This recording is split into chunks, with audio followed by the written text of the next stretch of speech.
ಶ್ರೀ ಕ್ಷೇತ್ರ ಗೌಡಗೆರೆ ಭಕ್ತರ ಆಧ್ಯಾತ್ಮಿಕ ಆಶ್ರಯ ಅಮ್ಮ ಶ್ರೀ ಚಾಮುಂಡೇಶ್ವರಿ ದೇವಾಲಯವು ಕರ್ನಾಟಕದ ರಾಮನಗರ ಜಿಲ್ಲೆ ಚನ್ನಪಟ್ಟಣ ತಾಲೂಕಿನ ಮಾಲೂರು ಹೋಬಳಿ ಗೌಡಗೆರೆಯಲ್ಲಿದೆ. ಈ ಕ್ಷೇತ್ರವನ್ನು ಶ್ರೀ ಕ್ಷೇತ್ರ ಗೌಡಗೆರೆ ಅಂತಲೂ ಕರೆಯುತ್ತಾರೆ. ಪ್ರತಿ ವರ್ಷ ಸಾವಿರಾರು ಭಕ್ತರು ತಮ್ಮ ಕಷ್ಟ ದುಃಖಗಳನ್ನು ಹಂಚಿಕೊಳ್ಳಲು ತಾಯಿಯ ಆಶೀರ್ವಾದ ಪಡೆಯಲು ಈ ಪವಿತ್ರ ಕ್ಷೇತ್ರಕ್ಕೆ ಆಗಮಿಸುತ್ತಾರೆ. ಇಲ್ಲಿ ನಡೆದಿರುವ ಅನೇಕ ಅದ್ಭುತಗಳು ಈ ಕ್ಷೇತ್ರವನ್ನು ದೇಶದಾದ್ಯಂತ ಪ್ರಸಿದ್ಧಿಗೊಳಿಸಿದೆ. ದೇವಸ್ಥಾನದ ಇತಿಹಾಸವು ನಿಮಗೆ ಖಂಡಿತ ಅಚ್ಚರಿಪಡಿಸುತ್ತೆ. ಕೆಲವು ವರ್ಷಗಳ ಹಿಂದೆ ಕೇವಲ 6ನೇ ತರಗತಿಯ ಬಾಲಕನೊಬ್ಬ ತನ್ನ ಸ್ನೇಹಿತರ ಜೊತೆ ತಮ್ಮ ತೋಟದಲ್ಲಿ ಆಟವಾಡುತ್ತಿದ್ದಾಗ ಚಿಕ್ಕ ದೇವಾಲಯವೊಂದನ್ನು ನಿರ್ಮಿಸಿದ. ಅವರು ಕೇವಲ ಇಟ್ಟಿಗೆಗಳು, ಕೊಂಬುಗಳು ಮತ್ತು ಎಲೆಗಳನ್ನು ಬಳಸಿ ದೇವಾಲಯವನ್ನು ನಿರ್ಮಿಸ್ತಾರೆ. ಈಗ ಇವರಿಗೆ ದೇವಸ್ಥಾನದಲ್ಲಿ ಇಡೋದಕ್ಕೆ ಒಂದು ಸಣ್ಣ ದೇವರ ವಿಗ್ರಹವೊಂದು ಬೇಕಾಗಿರುತ್ತೆ. ಈ 6 ವರ್ಷದ ಹುಡುಗ ದೇವರ ವಿಗ್ರಹವನ್ನು ತರಲು ಹೊಣೆ ಹೊರುತ್ತಾನೆ. ಆತ ಮನೆ ಕಡೆ ತೆರಳುತ್ತಿದ್ದಾಗ ದಾರಿಯ ಮಧ್ಯದಲ್ಲಿ ಒಂದು ಸಣ್ಣ ಚಾಮುಂಡೇಶ್ವರಿ ದೇವಿಯ ವಿಗ್ರಹವನ್ನು ನೋಡ್ತಾನೆ. ಅದನ್ನು ಎತ್ಕೊಂಡು ಬಂದು ದೇವಾಲಯದ ಮಧ್ಯದಲ್ಲಿ ಇರಿಸ್ತಾನೆ.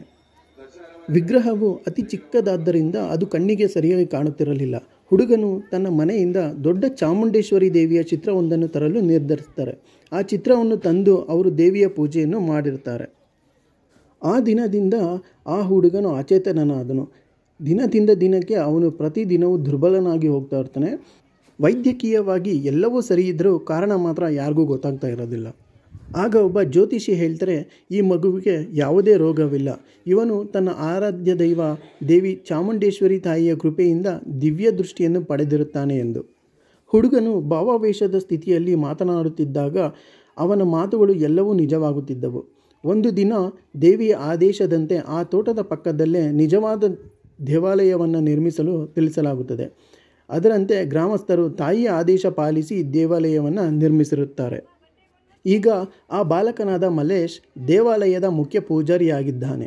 ಮಲೇಶ್ ಹೇಳುವಂತೆ, ನಾನು ಗರ್ಭಗುಡಿಗೆ ಕಾಲಿಟ್ಟಾಗ ದೇಹದೊಳಗೆ ಅಪಾರ ಶಕ್ತಿ ಅಲೆಗಳು ಹರಿದಾಡುತ್ತವೆ. ಇದೇ ಸಮಯದಲ್ಲಿ ಅವನು ಭಕ್ತರ ಸಮಸ್ಯೆಗಳನ್ನು ತಿಳಿದುಕೊಂಡು ಪರಿಹಾರವನ್ನು ನೀಡುತ್ತಾನೆ. ಒಮ್ಮೆ ಒಬ್ಬ ಸ್ಥಳೀಯ ರೈತನಿಗೆ ತನ್ನ ವ್ಯಾಪಾರದಲ್ಲಿ ನಿರಂತರ ನಷ್ಟವಾಗುತ್ತಿರುತ್ತದೆ. ಅವನು ಮಲೇಶ್ ಭಾವಾವೇಶದಲ್ಲಿದ್ದಾಗ ಅದಕ್ಕೆ ಕಾರಣ ಮಾಟ ಮಂತ್ರ ಎಂದು ತಿಳಿಸಿಕೊಡುತ್ತಾನೆ ಮತ್ತು ಪರಿಹಾರ ಮಾರ್ಗವನ್ನು ನೀಡುತ್ತಾನೆ.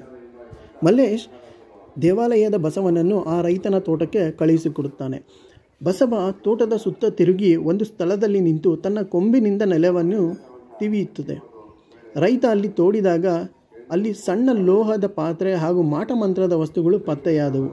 ಈ ಘಟನೆಯನ್ನೆಲ್ಲ ಕನ್ನಡ ಟಿವಿ ಚಾನೆಲ್ಗಳು ನೇರ ಪ್ರಸಾರ ಮಾಡಿದ್ದವು.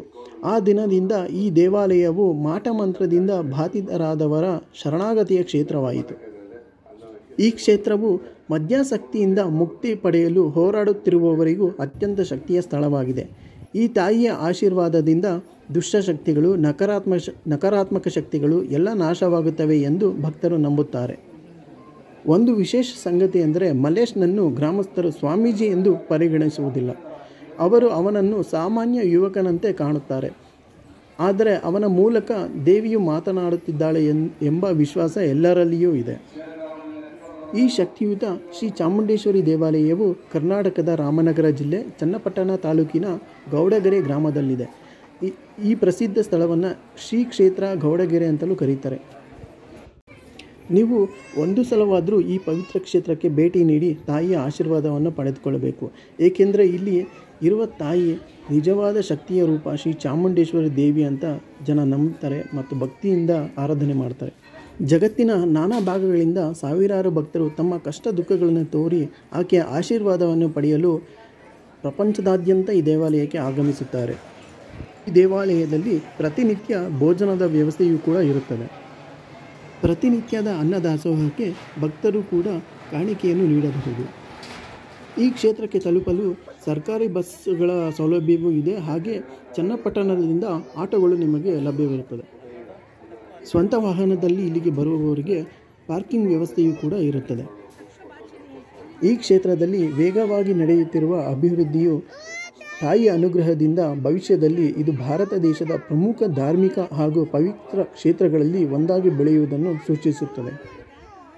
ಈ ಕ್ಷೇತ್ರದ ಧರ್ಮದರ್ಶಿಗಳು ಕೂಡ ತಾಯಿಯ ಆಶೀರ್ವಾದದಿಂದ ಭಕ್ತಿಭಾವ, ವಿನಯ, ನಿಷ್ಠೆ, ಪ್ರಾಮಾಣಿಕತೆ ಪವಿತ್ರ ಮನಸ್ಸಿನಿಂದ ಈ ದೇಶದ ನಾಗರಿಕರಿಗೆ ಒಳಿತನ್ನು ಬಯಸುತ್ತಾರೆ. ಈ ಕ್ಷೇತ್ರವು ಅತ್ಯಂತ ಪವಿತ್ರವಾದ ಸ್ಥಳವಾಗಿದ್ದು, ಇಲ್ಲಿ ಕಾರ್ಯನಿರ್ವಹಿಸುತ್ತಿರುವ ಧರ್ಮದರ್ಶಿಗಳಿಗೆ ತಾಯಿ ಇನ್ನಷ್ಟು ಶಕ್ತಿಯನ್ನು ನೀಡಲಿ, ಅವರು ತಮ್ಮ ಸೇವೆಯನ್ನು ಮುಂದುವರಿಸಲಿ ಮತ್ತು ಎಲ್ಲ ಭಕ್ತರನ್ನು ಆಶೀರ್ವದಿಸಲಿ, ಗೌರವಿಸಲಿ ಎಂದು ನಾನು ಪ್ರಾರ್ಥಿಸುತ್ತೇನೆ. ಸ್ನೇಹಿತರೆ, ನೀವೇನಾದರೂ ಈ ಪುಣ್ಯಕ್ಷೇತ್ರಕ್ಕೆ ಇನ್ನೂ ಭೇಟಿ ನೀಡಿಲ್ಲ ಅನ್ನೋದಾದರೆ ತಾಯಿಯು ಆದಷ್ಟು ಜಲ್ದಿ ನಿಮ್ಮನ್ನು ಈ ಪುಣ್ಯಕ್ಷೇತ್ರಕ್ಕೆ ಕರೆಸ್ಕೊಳ್ಳಿ, ಆಶೀರ್ವಾದ ಮಾಡಲಿ ಅಂತ ಪ್ರಾರ್ಥನೆ ಮಾಡ್ತೇನೆ. ಹಾಗೆ ವಿಡಿಯೋ ಇಷ್ಟ ಆಗಿದ್ದಲ್ಲಿ ಲೈಕ್ ಮಾಡಿ, ಇಷ್ಟ ಆಗಿಲ್ಲ ಅಂದರೆ ಖಂಡಿತ ಡಿಸ್ಲೈಕ್ ಮಾಡಿ, ಹಾಗೆ ಸಬ್ಸ್ಕ್ರೈಬ್ ಆಗೋದನ್ನು ಮರಿಬೇಡಿ ಅಂತ ಹೇಳ್ತಾ ಈ ವಿಡಿಯೋನ ಮುಗಿಸ್ತಾ ಇದ್ದೀನಿ. ಧನ್ಯವಾದಗಳು.